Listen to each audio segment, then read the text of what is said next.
How's it going, everyone? In today's video, I'll show you on how you can connect your Xbox 360 controller to your console.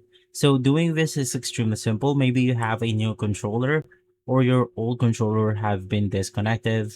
Now, the first thing that you want to do is to just grab your controller itself, which will then look something like this. So you just want to plug a USB cable onto the end of your controller, and then basically on the other end of the port itself, or on the other end of the USB cable, you want to plug it on the USB ports for your Xbox 360. Basically, you just have to do this one time in order to basically pair both controllers. And after doing this one time, basically they will be paired with each other, and then you could use it as a wireless from or moving forward.